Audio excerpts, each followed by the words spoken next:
This is a HeadGum podcast. Celebrity Book Club.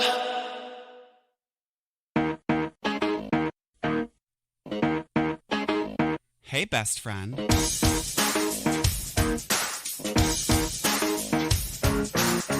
that knocking at the door? It's all your friends, you filthy hoe. Your husband's gone and we've got books and a bottle of wine to kill. It's Hollywood, it's books, it's gossip, I'm sure. It's memoirs, it's martinis, it's Studio 54. I mean, it's basically a Fellini movie. Celebrity Book Club. Come read, I won't talk. Celebrity Book Club. Tell your secrets, we won't talk. Celebrity Book Club. No boys are allowed. Celebrity Book Club. Say it loud and proud. Hey, best friend. How's my little cowgirl? How is my Spanish Andalusian horse over there? I'm a stallion. I'm raging. I'm wild. I'm muscular. I'm the object of every teen girl's fantasy. I am thrilled to see you. I am so excited to see you and talk about this book. Your haircut looks great. It's growing out in a way that is totally normal. Wow, thank you so much for saying that. Sure. Because that's always a fear. Yeah. We're like the 3 weeks after, but you're like, what's gonna happen there? Yeah. No, it's looking even more you, but it still looks fresh also. Like I'm growing into it and my face is growing into it. No, absolutely.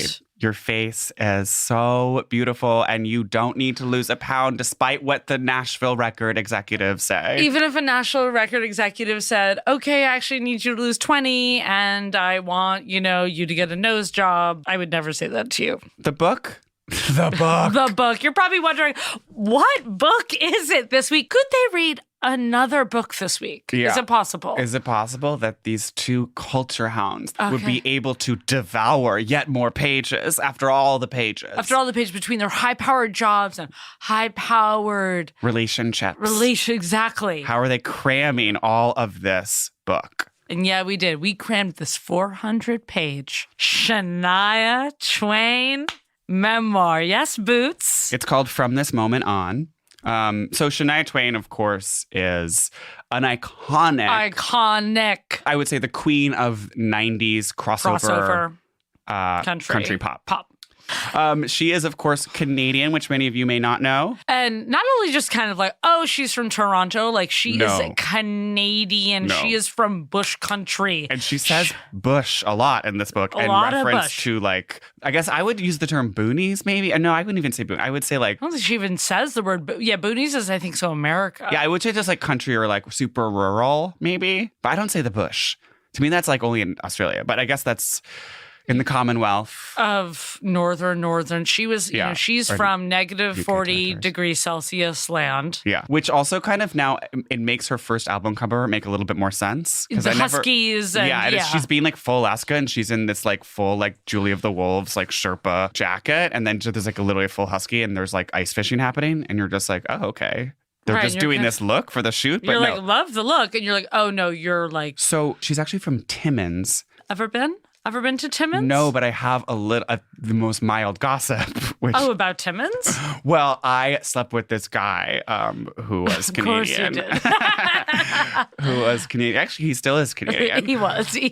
And he was like talking about Shania Twain, and he was like, oh, she's a Timmins girl. And she just like, whenever she comes back to town, like she buys everyone like a steak dinner. Hell yeah. And she's so like, and she kind of references in this book, but like she's very in that way that like, I feel like Jennifer Lewis is like so Kenosha, and it's so like. She's Timmins. She's a Timmins girl. Yeah. Kinloch girl. She's a Timmins girl. Yeah. And she's just like, she's a girl who done good and then comes home and like does well for the people, which I do love. She really is not. I think I was not prepared for actually the completely insane childhood she had. So here's the thing. So she has this incredibly traumatic childhood. She's also deeply Canadian. So she's really, really forgiving and polite and like understanding and like constantly being incredibly compassionate towards everyone and like not getting so mad, even though like she literally watched her father like almost kill her mother probably every single night of their lives. And there's this very, very intense scene where she literally thinks her mom is dead. And he's like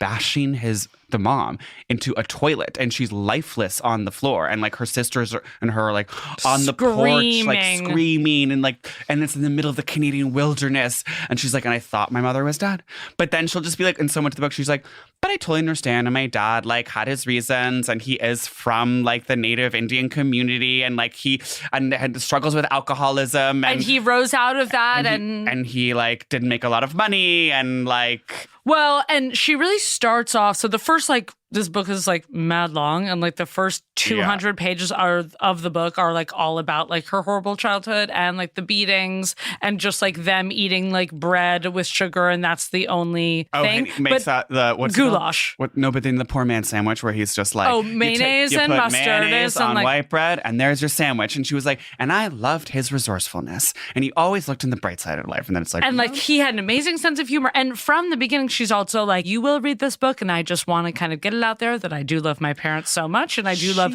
Jerry and Sharon Twain, and I do forgive him. And even in the parts when, you know, she's like 16 and like he never like sexually abused her, and then all of a sudden like when she like gets stacked and like starts becoming a teen, then he gets starts like creepy, to get super creepy, and he hovers over her bed and just whispers, "You're a filthy slut. You're a stupid whore." And she's like just lying in bed asleep, just being like, "I'm just gonna kind of pretend this isn't happening." And meanwhile, they're always sleeping like 8 kids to a room, so all the other kids are in bed bunks. As the dad is just like, "You stupid, spread your legs, filthy whore." And then she's like, and then she talks to the sister later, and she's like, "Wait, so like, did you ever hear that like Dad would kind of randomly be like saying like, you're a disgusting slut, you whore?" Like while we were kind of asleep, and he was saying it to me, and she was like, "No, yeah, I heard that." Yeah, oh my God, I totally heard that. And she's like, "Yeah, I actually never checked in with my brothers if they heard that." And I'm like, and then right after that, she's like, and yes, I was absolutely scared of him after that, but more, I actually felt bad for him because clearly there was something wrong with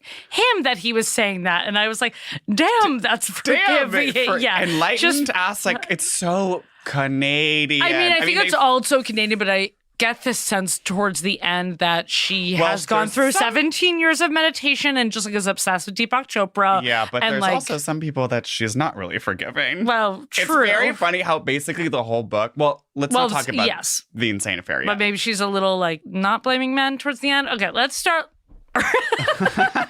But like back to just like, here's one thing about the length of this book. It is 400 pages. I feel like there's like a full 50 pages at the beginning where she's like, and I know you're wondering why write a book, but here's the thing. Very celeb. It's important to write a book to tell your story and to get rid of those demons. And some people say, no, bury the demons. And it's like, most people do say like, get them out. I'm sure it was more like, well, maybe just like grandma cousin from Timmins is like, you know, that's just a family, and like you don't talk about your family like that. You don't discuss the family. And then I'm sure also some random Nashville people were just like, you don't want to be talking about your marriage like that. Take the high road. And she was like, no, I am going to write this. Hey, honestly, it makes sense. It's like she kind of like wrapped on her career, at least the like heyday of her career, like in 2008. So why not? Why not kind of like have this book out? And this book came out in, I want to say, like 2012 or something. I think, because I think she starts writing in 2010 as like a thing to get over the marriage. The marriage, and like her whole life is really shifting. So another insane thing about Shania Twain is that she does currently live in Switzerland. And she has lived in an insane like Habsburg, like Neuschwanstein, like chateau mansion, evil castle in Geneva for like the past 20 years. Insane part about this book is like how the first 200 pages is just like, and Dad kicked me down to our basement and kicked me into the chickens, and then I cut the chickens' heads off, and then I like worked on a tree planting thing, and then like cut to page 370. She's like, when I'm not standing over my Azure range picking out. I mean, it's the most, I would say. Wait, you need to read the part where she describes the interior of the chateau. I have and all that. When she talks about like the ceramic coated like stove. No. And it's like, okay, you really got into interior design. And I guess what else are you going to do when you are trapped in this like absolute when you have haunted no friends, castle you can't from the go 1400s? Anywhere. You know what it is? It's so that movie with Fran Drescher. Oh, Beautician of the Beast? Isn't it? Doesn't she like go live in a Swiss castle in that movie? Well, she does, but that's because she's the nanny for the like president. It was very pre-Borat. I guess but like Shania is so 90s with her like teased hair. Yes, and like, crop top. And crop tops and like leopard print, and she's going to live in this castle. But then she marries the man, so she's actually Marianne, the housekeeper. So we keep on referencing this thing, and I do want to talk about her childhood more, but we have to get it out. I mean, this is famous gossip. Her husband, Mutt Lange, famous producer of AC/DC, Def Leppard, who she made her first iconic album with, Come On Over, and her second and her third. Yeah. They were collaborators. We're talking hits. Any Man of Mine. That don't impress me much. Man, I Feel Like a Woman. From this moment on. What's the one? You're still the one. That's about that. That's like her biggest song. And before that, he had like a long story career working for rock and rollers. Hell yes, man. Foreigner, Springsteen.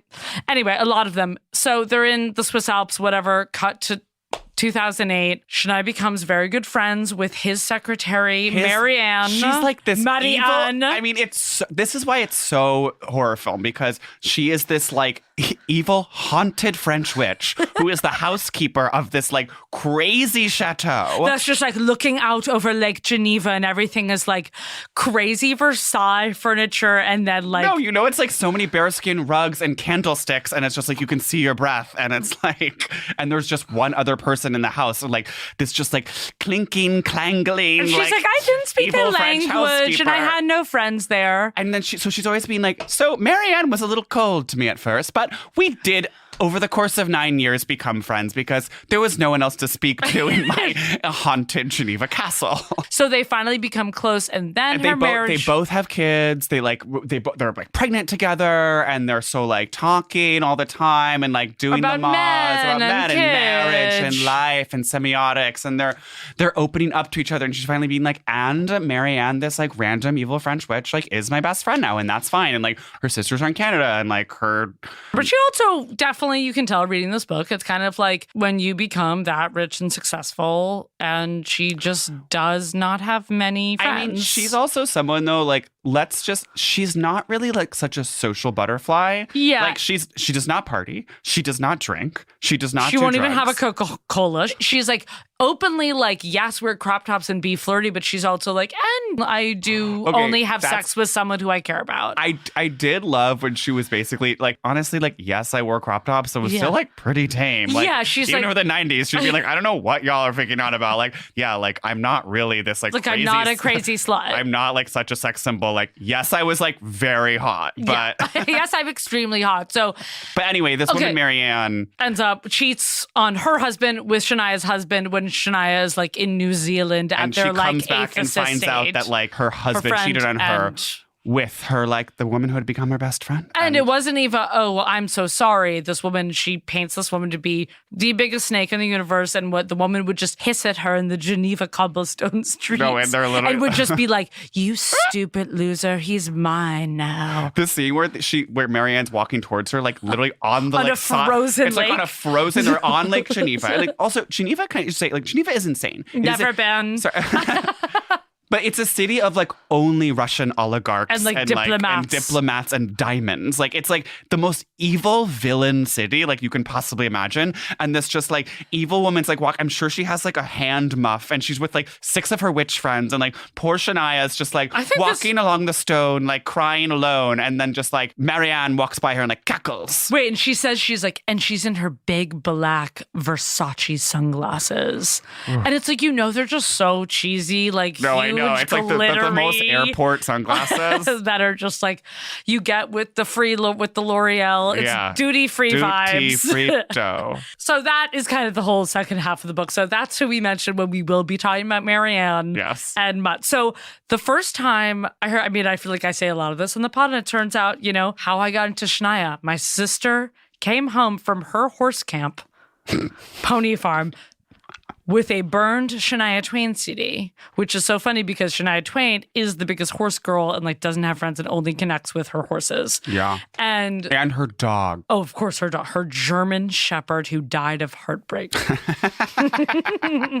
animal, I was like absolutely teared up at points in this book. One, because it's completely insane. It does have really sad parts, but the emotion that I poured into the animal relationships, because those are the biggest relationships. It is such a 90s movie kind of Homeward Bound vibe sometimes, because like she really anthropomorphizes the animals, and she's just like, and the dog or whatever, and she's like, and Billy like would get so angry he would gnaw through his steel chain just to come protect me on a video set. And that's just like the only man in her life. And then she has like another German Shepherd who her like, well, I mean, she is like, has been almost like raped 1,000 times. So no wonder she like gets tons of German Shepherds to protect her. And she needs like an absolute like Nazi security guard. But your sister came home from horse camp. From horse camp with a burned CD of Garth Brooks and Shania Twain. And I feel like I had it, and I was so like R&B then. It was like this intro. What got you into country. Because my parents, they turned me into Johnny Cash, and I was into that. But that was like old school. And it was on the CD, it was Garth Brooks songs, Rodeo and The Thunder Rolls. And then the whole second Shania CD, which was how she got super famous. So that's the one with Whose Bed Have Your Boots Been Under and Any Man of Mine. And I was like, fuck, this is the shiznit. Yeah, this is fucking rocking my socks off. This is rocking my socks off. And we always used to like joke about this photo that she talks about in the book that Bo Derek's husband took of her. Oh, in the pink cowboy hat. In the pink cowboy hat, submerged in water. And I just remember thinking... And it was Bo Derek's hat. And I just remember thinking that was the funniest photo in the entire world. And we would always like joke about like how her husband was named Mutt Lange and how that was random. And... Wow. So you were really sort of early on the Shania train. Early on the Shania train. And then, of course, I feel like that was probably age, 9, whatever. And then 2 years later, that's when she goes full crossover. Yeah. That Don't Impress Me Much. Everyone's singing that in the halls. Come On Over was such a seminal album. And of course, I knew the music on the radio, but I wasn't like really, I didn't really get into country music until I think after high school. And you and I both loved country in college and really connected over that. Yeah. I remember. It was kind of a second honeymoon for us. It really was. And I actually kind of forget what my first like favorite country stars were. Maybe it was like Trace Adkins and like. Because we went to go see Trace Adkins. And Jody Messina. At Mohegan Sun. Was it at Mohegan or the Worcester Centrum? I'm pretty sure it was Mohegan. It's very just like most people finding out about bands through like a VFW flyer, and it was like us finding about comedians and Mohegan's like website from 2003. We're like, that's how we got turned on to just like really famous touring comedians and just like stadium tour country stars. And we were just like, wow, let's go see this hot up and comer Trace Adkins, who's just like a 50-year-old man who sings about skull rings. But probably also, I'm wondering, because it was like, I got into Shania and I love that, but it wasn't like, I didn't become a true, I think, insane country fan till my mom's friend Annette, who was kind of like her personal organizer, accountant, friend through my parents' divorce. She taught me how to drive, and she had a huge leather-bound CD booklet, half hair metal, and she was Rido, half country. And so we would listen, and she took me to see Reba. And so you were listening to old school Tanya Tucker. But it was also like getting the new people. It was like Kenny Chesney, like Clint Black, Garth Brooks, Reba McEntire. I feel like it was, I want to say that I was listening to country radio in college, and that's how I like got into so much music. Or maybe it was like you or Daniel were like, oh, download this album on LimeWire, and then we were rocking it. Yeah. I do remember when Taylor Swift started, when she invented herself, and like I had been listening to our song separately like so much because it was like popular, and you had listened to it separately, and I was studying abroad. Oh my God. And I remember messaging you being like, oh my God, there's this new song, you have to hear it, it's so good. And you were like, oh my God, is it our song? And I was like, yes. And we were both like, oh, it's incredible, like she's such a genius, I'm obsessed with this girl Taylor Swift. Wow, that's so beautiful. I know, it was incredible. It was like 2008. This is what I think it's gonna be really good for us to spend some time apart, actually, and for you to go to abroad so we can actually find each other again. No, it's so important. If you have a friendship in which one person sometimes goes abroad. Like, make sure that keeps happening. Because absence makes the heart grow fonder, and you kind of... And then you find these connections and you're like... You're like, oh, and like maybe you were under my nose the whole time. Right. But I do think that, that Trace Adkins concert with Jody Messina, that really turned us on to that kind of just mainstream, current day. Well, the thing about Jody Messina and Trace is they're a little bit like they're both kind of B-list. They're B-list, and they're a little bit kind of like warmed over. Like, they're kind of trying to do like the trends of country music now, but like, you know, like My Give a Damn's Busted, that Jody Messina song is, I feel like... My Give a Damn's Busted. My Give a Damn's Busted. But I think Heads, Tails, you know, Heads Carolina, Tails California. I think that maybe we felt that, but that came out many years ago. Yeah, that was like late 90s. But My Give a Damn's Busted, I feel like was more 2003. And it was trying to be this bluesy thing. This brings me to one of my first Shania memories, which was watching the video for I'm Gonna Get You Good, which was off of Up on pop-up video. Oh, yeah. Remembers pop-up video, yes. VH1. Because VH1 was always trying to be like, we're not just like dumb like MTV and just showing videos. Like, we're actually going to have like... Bring back pop-up reboot vibes? I feel like there's probably such I'm a sure there of has pop-up been video already. And it's like pop-up video for Davos, like for Oreo. And like, it's already happened. But like, I remember seeing this video, and the video is very... And this is what I mean about like trying to sort of like... your producers and your team just start to like fit you into the trends of the time. Yeah. Because that album Up was, the album Up has 3 different versions, which is psycho. One is this like Eastern international dance version. Oh, yeah. And she's like, we used Eastern. We used authentic sitar because like everything in the early 2000s was like had that like Buddha bar sound to it. And then there's the country version of the album. And then there's the crossover pop version of the album. But the video is very like space. And like, because early 2000s, which is where like I'm blued up, like it's and it was blue very stuff, like Ray of Light, TLC, and like everything had that kind of like proto disc magazine, like futuristic look. And I remember thinking like, she's fake. I remember like seeing the difference of being like, oh, like this is someone who's like trying to do this new thing, and it's like not totally working. And it was like one of the first times as a cultural commentator that I was just like, oh, I can see when someone's being like maybe a little bit inauthentic. Okay, that's kind of fabulous. That's a paper, which is also, that also kind of makes me sad about Shania's career, because so when she talks about wanting to shoot her first music video, she's very much like, she was like, everyone is a copycat, and she was complaining that Nashville had like gotten too PG.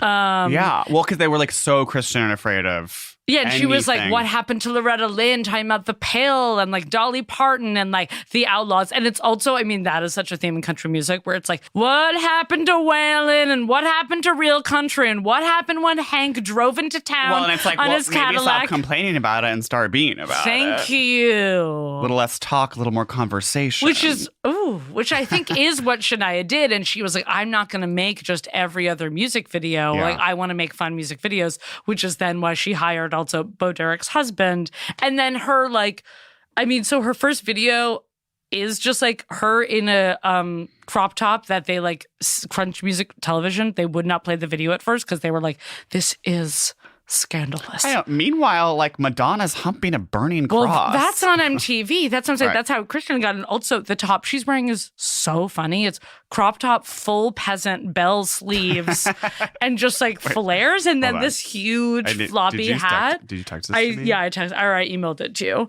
And then her videos do get so fun. She's like in Any Man of Mine, she's like at this diner with like all these guys, and like she's like stealing their eggs and eating them and being like flirty and saucy. The bell sleeves Right, are actually making her body look like so curvy and so undulating. No, when I see bell sleeves, I'm soaked. Yeah. I mean, honestly, she started the trend. I mean, we didn't see Britney in bell sleeves till Crossroads, and that was what, 99? This is 94. Yeah. Sorry, Britney. Sorry, you didn't Britney. invent massive peasant top bell sleeves. Cropped bell sleeves. But she talks about how like they were so afraid of her music, like for the second album. I know, and it's like, because you think now, and I'm just like, this music sounds like so perfectly of the era. And it also doesn't sound like not country at all. Like it sounds like it has the twang. It has all the elements of. Right. But I guess so I looked at the charts and it was like So Many Songs We Love, like Tim McGraw, Down on the Farm. And then, but I guess the one classic country, there was only like 3 women on the charts in 94. Mm-hmm. And it was like this song by Susie Bogus, who I do love.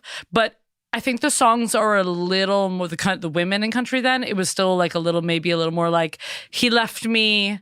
And if it was a jump in, and she was it was more a little empowered. like, I'm hitting the road again and looking out my back door. And it was a little more Jetta down, I'm leaving. And she was being more, come on, Boots. Yeah. And it was like this stomp. I mean, what's funny is like there's such a relentless positivity in her songs. And it's just like, even the ones that are just like, hey, men, like, why don't you take a back seat for a second? Like, they're still just like, there's like a general Canadian politeness that sort of like reverberates through them, where it's like you have Miranda, like her tell-off songs are like much more, I think, burning a man to the ground. Yeah, they're I'm lighting much your more car aggressive. on fire. Yeah. Gunpowder and lead, it's just like, I'm going home, gonna load my shotgun, sit on the porch and light a cigarette. Like, which is funny because it's like Shania does not talk about Shania has cigarettes. all the fuel to be lighting men's trucks on fire, to be, Oh, absolutely.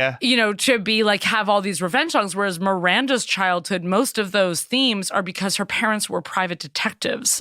And she took those storylines of like what her parents told her. So Taylor Swift of her that it's just like, she's Yeah, just like sort of this- like telling these little novellas like about other people's because she hasn't really experienced that much tragedy other than being harassed by the media. Yes, thank and you. being gaslit by the media. Like, I'm sure, yes, Miranda has been cheated on and stuff, but like, I do feel like she's had a more Shania like. has trauma. Yeah, like the trauma is insane. Like at one point she packs up her entire family, age 14. Her mother just stays in bed. Okay, this was so the mom is like depressed for 4 years and can't get out of bed. And like the family is like always on the verge of poverty and having to move. So Demi Moore having to like pack up and leave an apartment because they like can't pay the bills and they're changing the name and bad checks and da. But like I do feel like to some extent like everyone's mom like is in bed. Is in bed. Yeah, I mean, like we both experienced moms in bed. Shout out, love you, mom. But, love you, mom. I know you don't listen to this podcast, but I'm obsessed with you. But it's like I don't know a mom who isn't like at least sometimes just like I need to go lie down, sweetie. I'm gonna go to bed. Like that. I'm gonna go upstairs. And like, no, my mom is not just like this impoverished Canadian logger's wife, but just like when it crosses. But I think there is some of that, right? To all moms, but obviously her mom sounds pretty debilitating. Yeah, and it was very just like, and I noticed my mom's skin was permanently discolored because she was beaten so much, so the bloodlines were being shown. But then she'd be like, but think of it this way: my adopted father, Jerry Twain, she was like stepdad. It's like her right. He is her stepdad, but he adopts her. Right. She's never met her real dad. And he's like, and we will not use the phrase step or half in this house. Like, you are all real my family. Children. And she's like, think of it this way. Like, he adopted 3 children at age 20 and like had no money. And you're like, no, I mean, true. You're like, true, but like, I don't know. Do you have to like put your wife's head in the toilet and then slam the head against it every night? Yeah, like, that sounds a little terrifying. So she's done some forgiveness. Yeah. And that's the work. And I don't, it definitely made me check my priv. Yeah, absolutely check your priv. The lack of physical violence. Sleeping, all family to one room. But when she packs up the whole family, it's just like, because the dad is at work or whatever, and she's like, we're just going to do it. We're going to go. She goes around, packs up the whole house, gets all the kids in the car, then goes and gets mom and like lures her into the kitchen with a cigarette and a cup of coffee. So it's just so like, here's that Maxwell House Folgers. Like, I'll light the cigarette when you're outside. And her mother just like zombie-like moves to the car. Shania's 14. And the mom drives them and she's just like, let's go to Toronto. So they just drive to Toronto and then stay at a shelter. No, they have no money. Okay, when she says, if you've ever seen the movie The Pursuit of Happiness with Will Smith. Oh my God, yeah. It really reminded me of that. And I randomly have seen the movie on a plane because it's like the most plain movie. And then her mom finally goes back to the husband after like the whole family being in a shelter. And Shania's like, I'm going to stay because I have a boyfriend. But the boyfriend's mom won't allow Shania to stay. So she squats in a shelter. Yeah, she's being like really badass. It's insane how badass she is. She's like, no, I'm in love. So I'm going to squat here with no running water so I can see my boyfriend. And then I'm like, so she's going over to her boyfriend's like. And you know what's smart about her? You know, I will say, Did you ever run away? I never ran away. Same. But I remember my mom told a story about how she once tried to run away. Oh, wow. And she packed this little suitcase with like a doll in it. And it was this little metal, like 1950s suitcase that I had in my room as like a little just like random object in my bedroom growing up. And I always remembered that this little suitcase was this like symbol of like my mom's rebellion that was squashed by her like evil family. God. Yeah. And it was just should go in a museum. No, it was Maureen's runaway bag. Yeah, it was very like this haunting little memory that kind of like. Oh, so it's being so Tiny Tim, like something about the kind of like ding ding ding, like metal. It was very suitcase. dink dink dink with the metal, and it wasn't like your boyfriend's huge suitcase over there. No, this horrifying suitcase that is actually the size of like a Chevy Tahoe is sitting in my office right now, and I can't bear to look at it. He's only staying Sorry with me to bring that up. He's only staying with me for 2 weeks, after which I will burn that suitcase. You're like, I'm giving you, it's very Shania, you're like, I'm giving you 2 weeks, bud. 2 weeks. So you got to get a job. You got to find a place in Timmins. They're hiring down at the logging. That part's also insane where she does work. Yeah, let's talk about the logging for a second. For her father's logging plant. Her parents finally like get a little more on their toes after, this already happens after they leave to Toronto, come back, blah, blah, blah. And she's always blaming the violence on financial insecurity, which obviously is a stressor. But it's like, again, you can't blame all the violence on the financial insecurity. Anyway, they start a successful logging company, which was like extremely Canadian. And she becomes like a pit master, a logging captain. Yeah, some sort of lumbergal. And she's just like lumberjill, sorry. Lumberjill. It's all these men, all native. Thank you. Because her father is native. This is our first native book. Canadian, First Native Nations, North Indian, American. American peoples. And at one point he worked for the Bureau of Indian Affairs. And then he's always being like, oh, I feel so bad because everyone is like such an alcoholic. And like, I go into these houses and they don't even have a floor. They have a dirt floor. And I can't like change that because I'm just in this like bureaucracy section of like the Bureau of Indian Affairs. And I'm not in like whatever, the like bureau that can actually do something about it. Yeah, his job was to like note what things they needed more of, but it's like he had no power. It was very just like he had to be like, okay, this place needs a basketball hoop because like and I feel like she kind of says it in the way where she's like, okay, and like, yes, I'm acknowledging that there are people who have an even worse time than us. Yeah. And like everyone is like super aware and checking their privilege left and right. And like, so I'm not going to complain. He's checking his privilege, but he's also just like mercilessly beating his wife, right. And then like she's checking her privilege, like, but she's like also we also really go into how he like his feelings about like he really doesn't want to live on a reservation because it's like then you're just like he feels that he's then like taking the handout from the people that like stole their land. Well, yeah, he has like that very kind of classic immigrant, I'm gonna like make some of myself, but I think it was more like they fully like did genocide and like killed us and now are just like, well, here's a reservation. Right, I won't take like, this handout. Stockholm syndrome. Yeah. But it's also just like this is such like meager, what's the word? Reparation. You know what I mean? It's like such it's not like a true reparations. Right. It's like not that retributive. And so I'm not just gonna fucking take these scraps that the Trudeau government is offering. Right, the Trudeau government of the 60s. I hope that, Trudeau, you've gotten your act together, and I'm sure you have not. His dad was prime minister. Oh, well, and there we go. Look how much I know about the Canadian government. Not a lot, I guess. I mean, yeah. Very my song. Mr. Politician's Son that I referenced. What song? That I wrote my lyrics that I wrote in middle school, Mr. Politician's Son. I referenced it on our last episode. Anyway. Okay. Hive. Yeah. If the Hive wants to get into the subreddit and like just write out all the lyrics of that song, I think it would be really interesting lore for the Hive. Hive lore. Celebrity Book Club.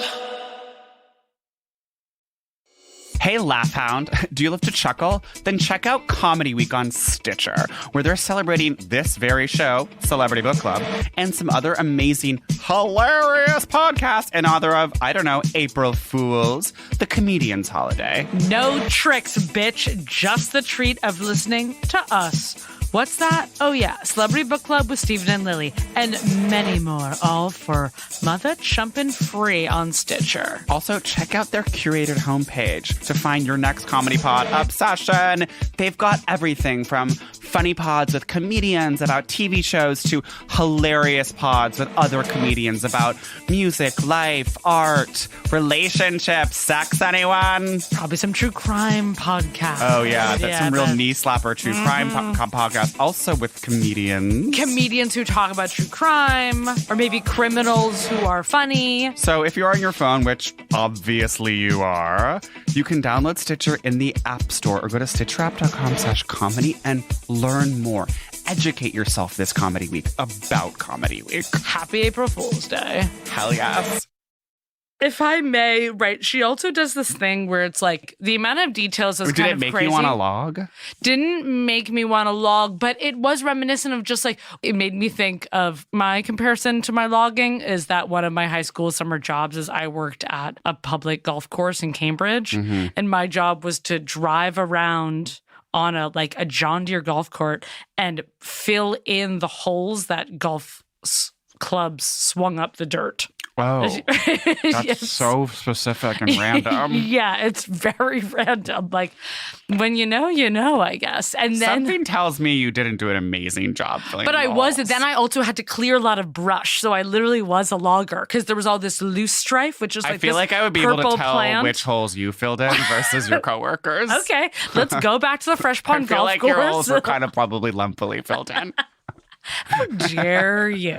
Did you have to even them out with like a little rake or something after you filled them in? Yeah, it was like you have your whole John Deere back golf cart of like dirt. You put it in and then you kind of stamp it down. Huge thank you to John Deere for sponsoring this podcast. Oh, thank you to John Deere. That's John Deere code John at checkout. 15% off your next $6,000 tractor. Oh my God. Tractors are so expensive. No, and it's so are insane. their ATVs. No one's talking about this. No, like our friend of the pod, Alex, was like, I want to buy like an ATV for like my upstate. And ATVs are like as much as more than cars. They're like $15,000. Wow. I guess you can get a used one. Yeah, the used market for ATVs. Yeah, I mean, like you and I were talking about yesterday, it doesn't make sense to get a new car. It doesn't make sense to get a new ATV either. It's just going to depreciate in value the second you drive it off the field. You're off the lot. You lost $1,000. Literally, right there. The second it leaves the lot, you lost a K. You want to lose another one? Drive a block. You want to get a little mud on it? Yeah. $3K. Done. I mean, it's a huge waste of time and money. Lease I feel like ATV. Shania learned how to drive also at age 7. Yeah. Because the mom was lying down so much. Right. She had to drive.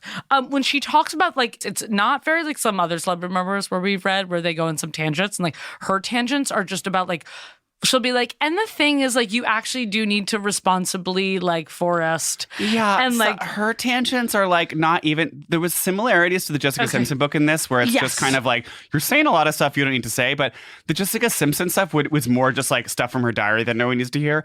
This was more just okay, and now I'm just going to, insert 3-page Wikipedia article about forestry. Can I read this part about hunting partridges? Oh, yes. She writes, she goes...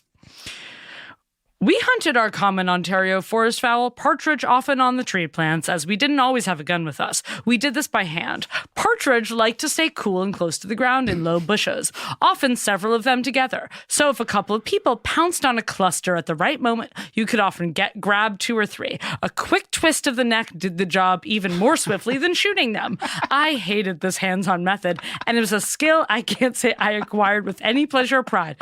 But it was quicker for the bird than the bullets. I hunted partridge into my 20s as they were easy to get just off the side of the road. I clean them right there and then, as it's much easier to do when they're still warm, by stepping on their wings with a foot of either side of the breast, pulling on the feet, and out slides a clean bird ready for the pan or the freezer. There's not much meat on a partridge, so once I'd accumulated a handful, I'd make a meal with them. And you're like, okay. Like, damn, this bitch is country. Yeah. Grabbing partridges, but still being a little bit like, and no, I don't love like breaking the neck of the partridge. Yeah, and there is a violence to that I do want to acknowledge. However, it is actually less violent than shooting. And so in many ways, it's better for everyone. And I am really good at killing partridges. I also love the side of the road. I'm like, so you pulling over and then like grabbing the partridge, Yeah, and just you're like this nasty ass road partridge. And it's just like so covered in gasoline and like exhaust. well, not in the beautiful Canadian. Oh, that's true. In the bush. Yeah, she's not like, it's not like you're going out and like getting Ridgewood partridge. You're like, on my way to Variety, I grab. This just like this like weathered 55-year-old Polish partridge that's just like such an alcoholic. Okay, I will say something about, so I listened to this on tape. This is the first one I've done of this ever. And in a big box of 8 tapes. Yeah, I got a big box of 8 tapes from Salvation Army. I feel like that's always, I'm always seeing the Bill Clinton book in like 30 tapes. Yeah. I feel like that's like every Sal. Okay. But so I listened to this on Audible, and you can listen to it on double speed, so it like goes a little bit faster. Right. Here's the thing. She doesn't even do the narration. She only reads the intro annoying. and then the end, and then the rest is read by this other random hoe. And you're just like, bitch, you won't even read your own book. You're like, so you're on vocal rest? I feel like I bet now all celebs mostly do need to do their own. This is kind of a pre-Audible era. I guess. So it's like, that's like not such a selling point. And they were like, you have to do this audiobook. And she was just being like, no. Sorry, I'm in Geneva. I'm on a trail ride. Yeah. She literally I do just wonder if it's a little bit just like, okay, are you kind of admitting that your book is a little bit too long and like you don't even want to read it? I'm sure, yeah. Because she also talks about in the end about how this book, like, she just started writing after her divorce. Right, it was cathartic. It was cathartic. She was like, I was just writing and writing and writing. And she's like, because, you know, as we know, she loved her alone time at the lake cabin and, you know, Kinnequaca, like, lake. And she'd bring her guitar. So I feel like she was just like slim lens crafter glasses, huge ornate table, her German shepherd surrounding her, candles burning, staying by her side, guarding her from other just like evil French housekeepers. And she was just typing. So I want to talk about her career, which is, I want to say pretty normal in terms of her rise to fame. It's like she's doing local shows, she's performing. Well, kind of normal, but it's also... Then she just like goes to Nashville and gets a record deal. It happens pretty fast, and it's like, it's fast but not fast. Because it's like, also with reading the book, you're like, God, when is this girl gonna get a break? So her first big break is she like signs this like deal, this is pre-Nashville, to do a Vegas-style review at a Canadian golf resort.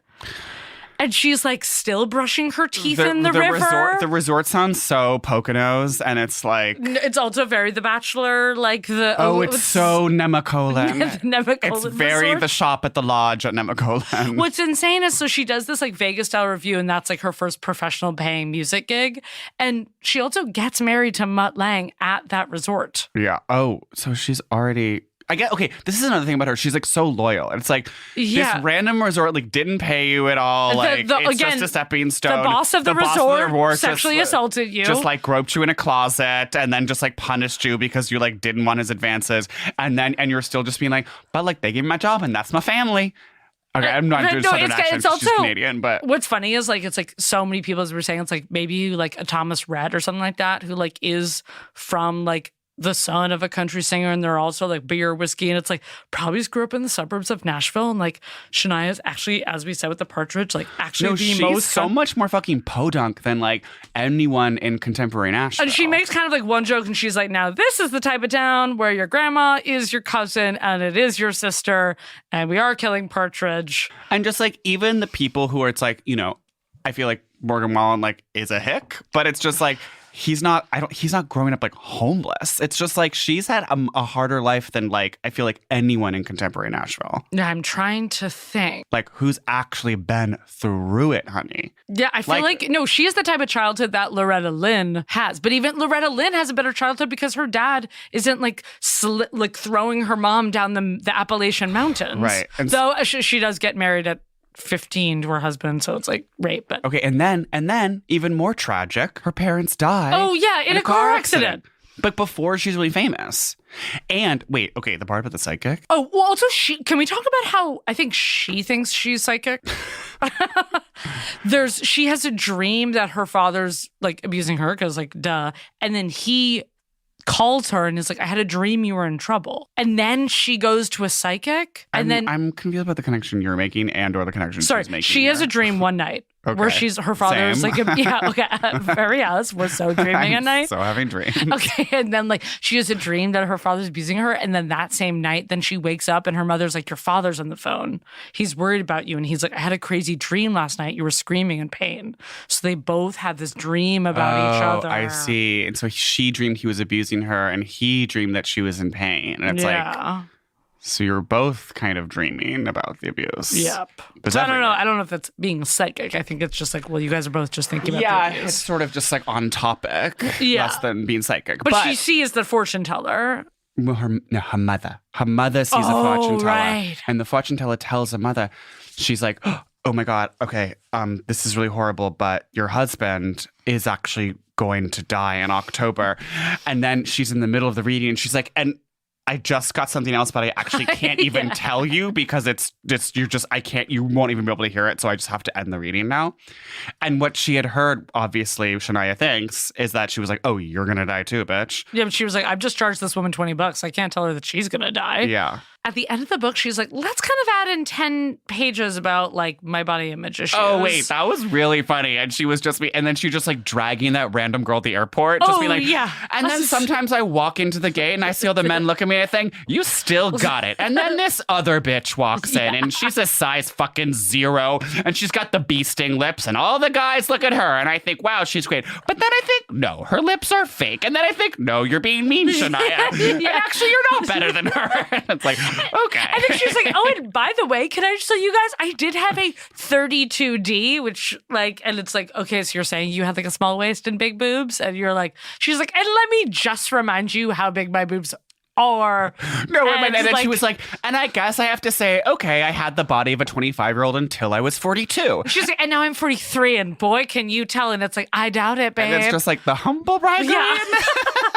She's like, I really had to change my habits when the metabolism kind of ended a year before. I mean, it does make me nervous. I mean, I already feel like, yes, as someone who is of having gained 15 pounds over quarantine experience, like, I get it, but I think that's different than metabolism slowing. That's like, the fucking Earth's metabolism slowed, bitch. Oh, wait, can we talk about the name? Because I didn't know this. Yeah, neither did I. So her name is just fully Eileen. Because she's actually Irish. She's like Irish-Canadian. Yeah.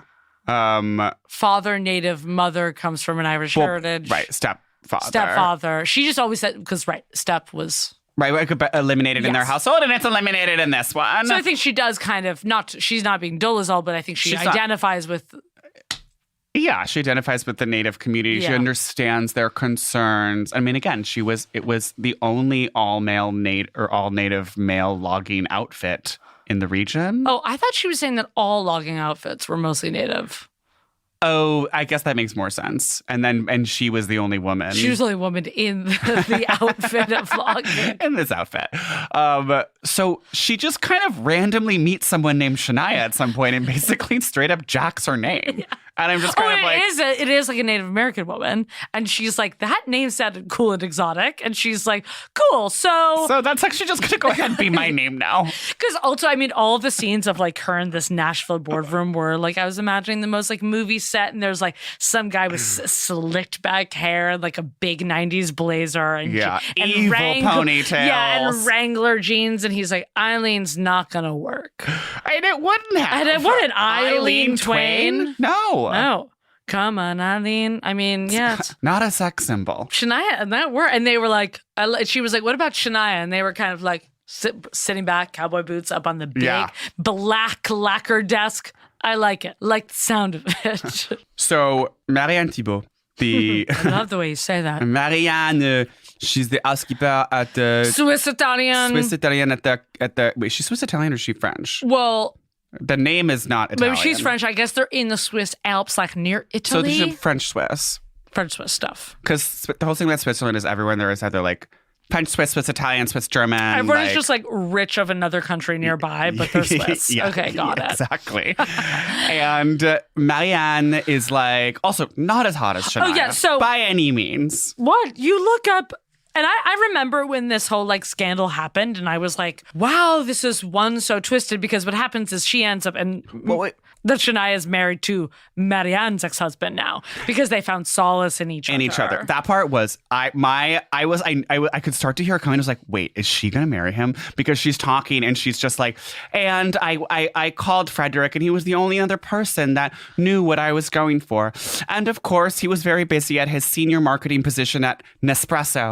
But right, and then it's slowly just like, and Frederick, he was such a good man of manners. I mean, she made the right choice, because it's like, obviously, who else would know what you've gone through? Who else would know? B, who else is she gonna meet? Like, she doesn't like hanging out with people. Like, she doesn't like going out and meeting new people. You need someone. Also, you're an insane celebrity. You're insane. You need someone who you're gonna trust, and you need someone with their own career at Nespresso and their own child. Oh, I mean, also cha-ching. So I looked up Frederic Thibault. He's way hotter than Mutt Lange. Oh, I agree. Yeah. I mean, he does kind of have like he's fully 90s and like does look like Kenny G. I was going to get the full Kenny G, like Weird Al, like shoulder length, like curls. But Mutt Lange also has wavy shoulder length hair and is just much older because, again, he literally did produce an AC/DC album. So he's like ancient. Yeah. No, Frederick has a much hotter face. And then she even talks about the book and she was like, and physical attraction is an important part of any relationship. And we have it in spades. That was such an insanely Christian kind of way, and like to talk about like how you have a very active sex life where you're like, and don't get me wrong, sexuality is an important part of a marriage. And when two people are in love, it is very good for them to have a healthy schedule of making love. This was another sort of shade of Jessica in the book where it's just like, you won't really say that you're having sex, but you will say that it is a beautiful union between two people. She did lose her virginity. It didn't sound like at like 15. Oh, and she was just like, and it was a wonderful experience. And I'm very grateful that I had a positive virginity loss experience. Yeah. And she like went Planned Parenthood, and randomly that part was shockingly not tragic. She just like goes to Planned Parenthood with her like 15-year-old boyfriend and gets the pill. Though also Frederick is the one who tells her that this affair is going on. It's so crazy. And I guess the part where it's like, this is where all of her like niceness crumbles. The sort of facade of the niceness crumbles, because even when she's talking about like horrible abuse in her childhood, she's kind of like talking about it and like with a somewhat like distance and remove. And then when she's talking about Marianne, she's just like, and she was a venomous snake. And you must make sure that you are always communicating with your partner, because if you leave any space or distance in your relationship, you are leaving space for a traitor to enter your home and steal everything that you've built. And then she just keeps on using the word traitor. And she's like, and the thing you do, you need to look out for signs when a traitor is in your presence. Yeah, it was like got full political thriller. She's like, and the traitor was in the home. But it's also very just like the way that like Khloe Kardashian says like anyone talks, when they're just like, hey, just getting rid of some toxic people in my life today. No big deal. Sort of rooting out a little bit of treachery and villainousness that has been amongst me and amongst my business. And it's no longer here. It's really so Khloe. And it's also insane because in the beginning, she's like, and they sent, like, when she's getting famous, she's like, and they sent me in for, like, media training because, like, I had such a bad, naughty logger's mouth. And I was always, like, swearing. And then it's like, she never swears. And then at the end, she's like, and when I did go home to Canada, all my friends were like, say it, Shania. She's a filthy cunt. She's a filthy cunt. She's like, oh, you're right. Marianne is a cunt. And we're like, okay, we haven't heard you, like, like, anything bad about anyone. You're like, no, right, she's a filthy cunt and she deserves death and it should be slow and painful. And I'll watch her submerge into Lake Geneva, which stands at negative 74 degrees Celsius. And I will send Tim, my German shepherd, and Sadie, my husky, after her to eat her bones.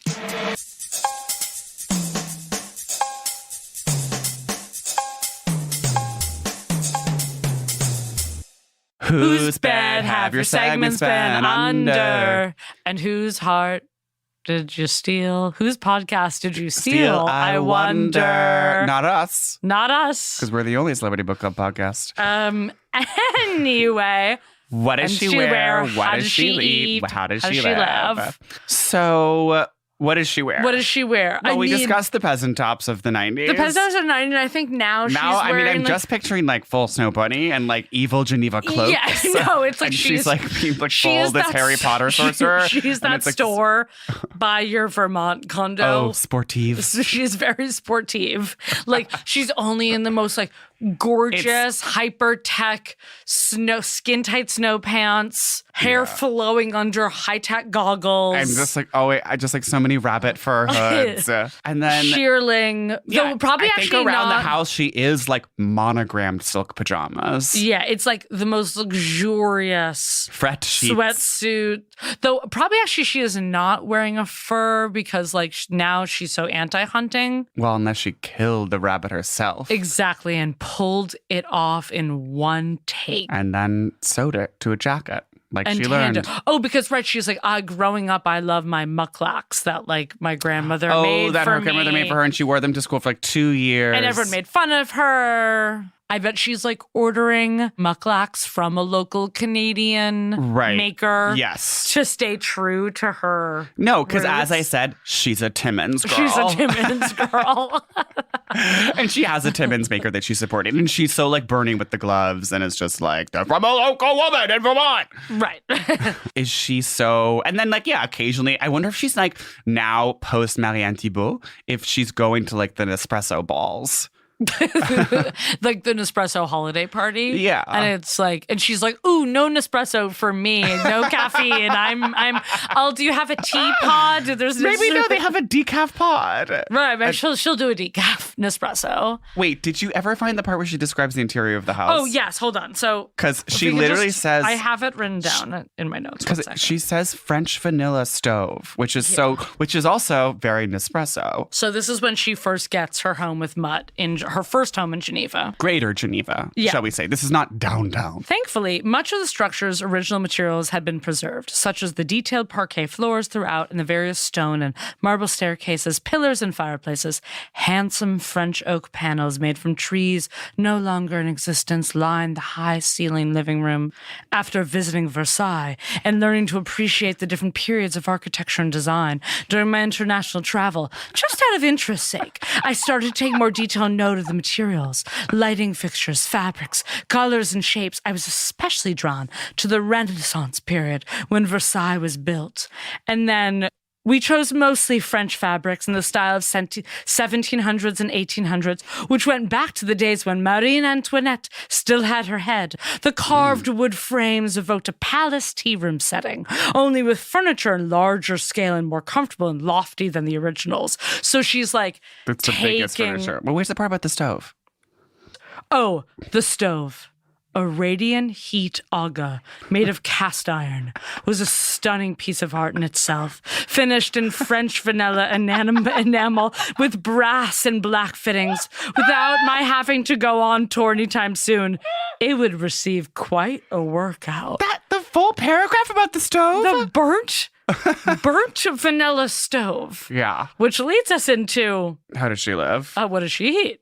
Oh, okay. What is she making on the Aja stove? Yeah, I mean, she described how she lives, which is just massive, full Beauty and the Beast, 1700s. Yeah. I mean, I love that she also discovered fabric at Versailles. Like, in my travels, I did happen to go to the palace, and then I kind of actually got into tapestries, and they were really giving rugs, and they were giving silks and curtains, and I was like, okay, this is actually a full mood. No, I know, and she's like walking around much like Shania, and she's like, petting these like Versailles fabrics. And it's like, I love this, but can we make it a sectional?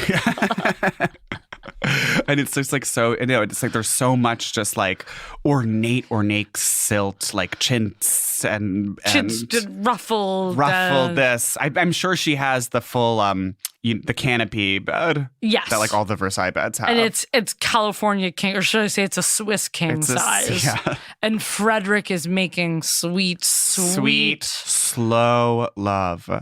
Actually, wait. No, sometimes it's fast. It has a rhythm. Come on, Boots. Okay. But I feel like they're actually very like 12 minutes. Because all of her songs are all about, I mean, Any Man of Mine, and that didn't impress me much. It's all about like how a man, like he doesn't have to be hot or have the car. It's about like how he holds you and what he does to your body. Yeah. So I just need a man to keep me warm at night. Yeah. Those big Swiss French arms are. With those big luscious locks of Weird Al hair. Yeah, like keeping me warm at night. Snuggling up. They drape over her.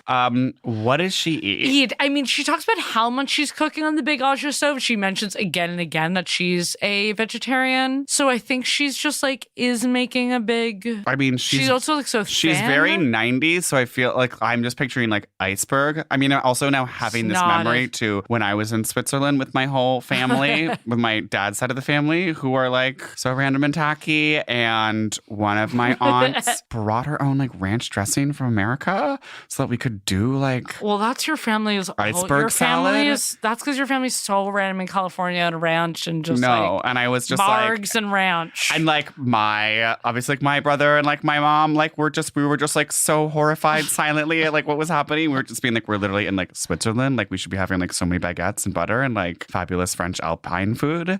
And we're like, no, actually it's BYO ranch. Either way, I think Shania she says she's cooking so much. So I think she is making like much just chicer vegetarian meals that are healthy. Like I think she's Ottolenghi.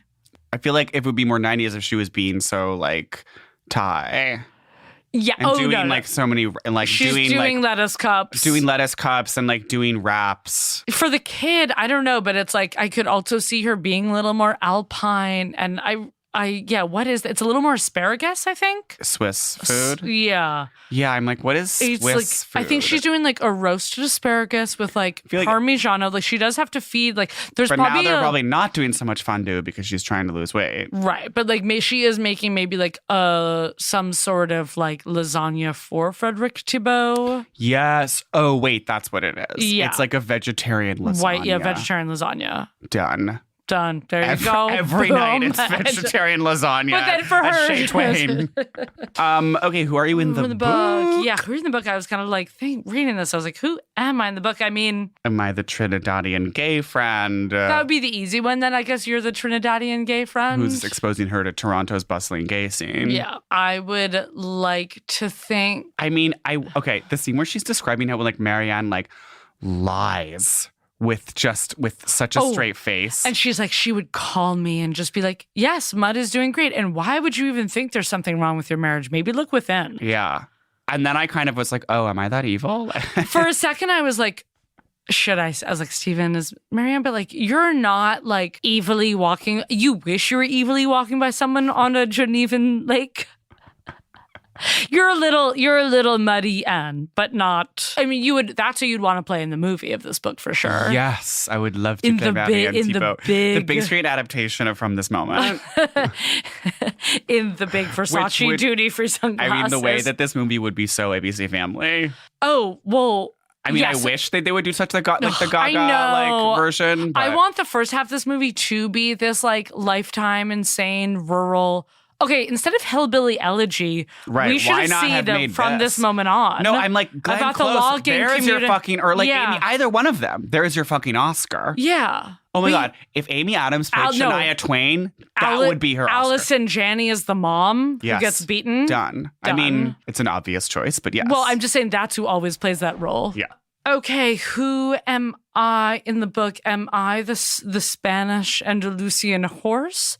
Am I Bo Derek? Or am I? Okay, I mean, I like to think of myself. Who was on the girls' trip?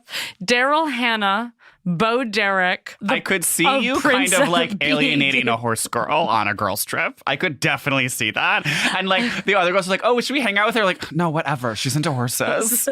But it was a whole horse trip. They were all there to ride fancy horses. Oh, and Shania was just like maybe maybe just she was more into the horses. She was just like more horse than right, person. It was probably so housewives, and then they were like trolloping up to like an insane champagne. Oh, and it had been, and like some like Sherpas had run ahead and made the most I do feel like insane. I was kind of, there was like another random princess on that trip, and I feel like maybe I'm the princess who's kind of like, do we have to ride again tomorrow? Like some just like spare Monaco princess, just like the third tier Monaco girl was there. Yeah, that, or I wanted to just be like Buddy Cannon, who like he discovered my album, but he got no credit.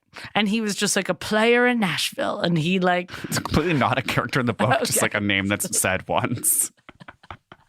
I guess I just want to be like one of the... You want to be someone who's like didn't get enough credit for an album? I just want to be one of the kind of Nashville bigwigs that's like known in the industry, and they're like, oh, please, Buddy? He brought in everyone from Glenn Campbell to Toby Keith to Reba. He was there in those recordings. He chose Reba's first single, hell. So obviously I want to be that, but I'm also just like a random unnamed hoe on this horse trip.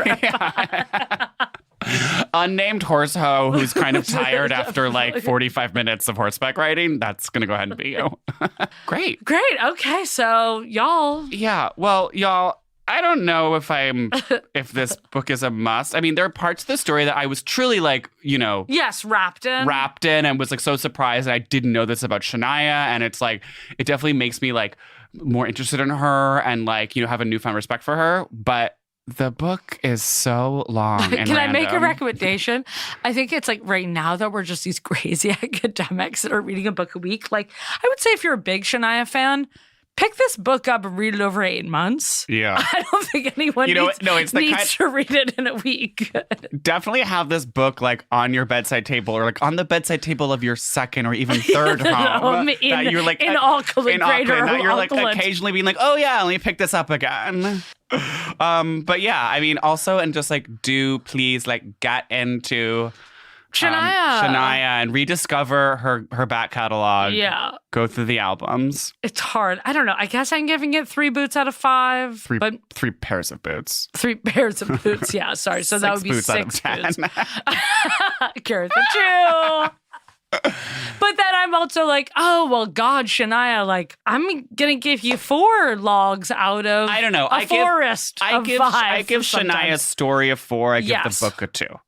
Yeah. And so that maybe averages out to a 3. But there are other books where like, I think the person looks interesting, but I'm more into the book because I'm just like, okay, right. Where I'm just like, your story is amazing. Like, I guess I just want this turned into I want the coal miner's daughter treatment to this book. So I guess that's on me to start freaking adapting this tome. Yeah, hello. Stop talking about it and start being making about the work. Right. Do the work. Okay, y'all. Okay, well, be best. Be best. We should it up. Tease the next book. I'm getting a signal. Spirit is talking to me. Someone's talking to me about what next book is going to be it. I'm hearing. Are you getting anything? Yeah, I am getting something. I'm hearing the lasagna is ready. I'm hearing turn the TV off. I'm having visions of the Long Island Expressway. I'm having visions of a huge glass of red wine. I'm having visions of a cemetery. I'm having visions of a tape recorder. I'm having visions of a cruise ship. 60 people on a cruise ship. Acrylic Everyone's nails. overweight and has recently lost a loved one. We're talking about our next book is by no other than the Long Island medium herself, Teresa Caputo. I am so excited. I'm so excited. I wonder if Spirit will visit us. I feel like Spirit's like already here. Like Spirit like just heard us say that and Spirit's just like booking it on the LIE right now. It's like, babe, I'll be here for the week. Yeah. Do read along or not. And or just watch an episode of Long Island Medium to get you in the mood or have a loved one die. Sorry. Yeah, that's super dark. Lily, you're super dark and that's super fucked up, but do kill a close loved one. And try to connect with them before the next episode. And thank you, of course, to all our fans. I just want to say, we love you guys so much. We're obsessed with you. We're obsessed with you guys. We're reading your comments. We love your tweets. We love your reviews. I'll tell you this. I'll be honest. I wake up in the morning and I check. And they get me going. My favorite thing is the text that we get on Wednesday from the people who listen to it right when it comes out. What is it? Text at 9 a.m.? The 9 a.m. Club. The 9 a.m. Club. Hashtag the... Okay. Well, for some of our early folk who do have jobs in the service industry or the logging industry. Or, they're bakers, they're loggers. They're bakers and loggers. They're getting funeral directors. And they're the 5 a.m. Club. 5 a.m. Club. So we know you're out there and... we cheers our lattes to you. And again, actually literally do leave a review on iTunes. So if you're like, oh, I'm part of the 9 a.m. Club, and then you're like, wait... They're shouting out all these amazing reviews. Yeah, join the club. If you're part of the 9 a.m. Club, you should be reviewing. Joining the 9 a.m. Review Club. Yeah, okay. And that's like a higher tier. Yeah. Put your boots under your bed. And have your man rub your feet tonight and have him wrap his big arms around you because... You deserve it. Yeah, you deserve it, babe. You've been listening to podcasts all day. Take a break. Seriously, it's hard work. Best.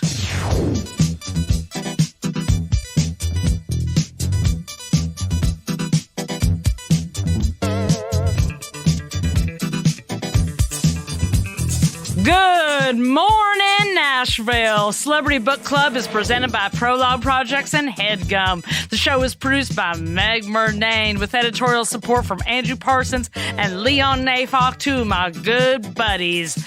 Engineering by Ferris Monchi. Original theme song by the great Stephen Phillips Horse. Artwork by Teddy Blanks at Chips NY. Follow us on Twitter at CBC The Pod. Subscribe in your favorite podcast app. Leave us a review, and hell, don't forget to tell your friends about us.